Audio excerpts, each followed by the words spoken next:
भगवान शिव, जिन्हें महादेव भी कहते हैं, हिंदू देवी देवताओं में एक खास जगह रखते हैं। वो सिर्फ भगवान नहीं, प्रकृति की एक शक्ति है।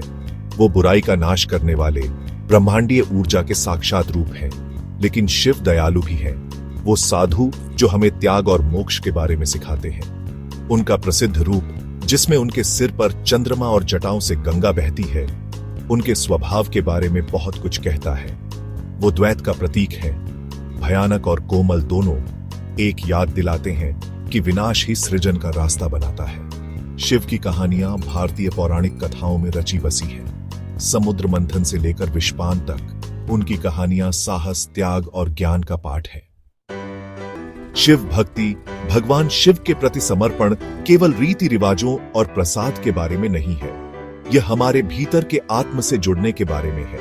यह हम में से प्रत्येक के भीतर शिव को पहचानने के बारे में है। सृजन और विनाश दोनों की क्षमता। शिव भक्ति हमें भौतिक दुनिया से परे देखने और आंतरिक शांति की तलाश करने के लिए प्रोत्साहित करती है। जिस तरह शिव सांसारिक संपत्ति से विरक्त रहते हैं, उसी तरह उनके भक्त इच्छाओं से विरक्ति और मुक्ति के लिए प्रयास करते हैं। आत्म खोज की इस यात्रा में अपनी ताकत और कमजोरियों को समझना शामिल है। यह आध्यात्मिक विकास के लिए प्रयास करते हुए अपनी मृत्यु दर को स्वीकार करने के बारे में है। जबकि शिव भक्ति का सार भक्ति में निहित है, ऐसे कई पारंपरिक अभ्यास हैं जो हमें परमात्मा से जुड़ने में मदद करते हैं। ये रीति रिवाज केवल बाहरी कार्यों के बारे में नहीं है, बल्कि आंतरिक स्थिरता पैदा करने के बारे में है। सबसे आम प्रथाओं में से एक शिवलिंगम, जो शिव का प्रतीकात्मक प्रतिनिधित्व है, पर जल चढ़ाना है। यह कृत्य शुद्धि और नकारात्मक विचारों की सफाई का प्रतीक है। एयूएम नमः शिवाय जैसे मंत्रों का जाप करने से हमें अपने मन को केंद्रित करने और शिव की ऊर्जा से जुड़ने में मदद मिलती है। महाशिवरात्रि जैसे शुभ दिनों पर उपवास शरीर और मन को शुद्ध करने के तरीके के रूप में देखा जाता है।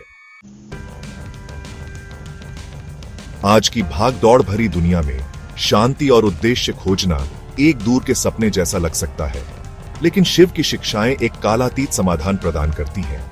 उनका विरक्ति, लचीलापन और स्वीकृति का संदेश आधुनिक जीवन की चुनौतियों से निपटने की कुंजी रखता है। शिव भक्ति को अपनाकर हम परिणामों से खुद को अलग करना और वर्तमान क्षण पर ध्यान केंद्रित करना सीखते हैं। हम विपरीत परिस्थितियों में लचीलापन विकसित करते हैं, यह जानते हुए कि विनाश अक्सर सृजन का अग्रदूत होता है, और हम जीवन की अनित्यता को स्वीकार करने में शांति पाते हैं। अंततः शिव भक्ति केवल एक देवता की पूजा करने के बारे में नहीं है। यह जीवन के एक ऐसे तरीके को अपनाने के बारे में है जो आंतरिक शांति, उद्देश्य और मुक्ति की ओर ले जाता है। अगर आपको ये वीडियो अच्छी लगी हो तो मेरे चैनल को सब्सक्राइब करें और कमेंट में हर हर महादेव जरूर लिखें।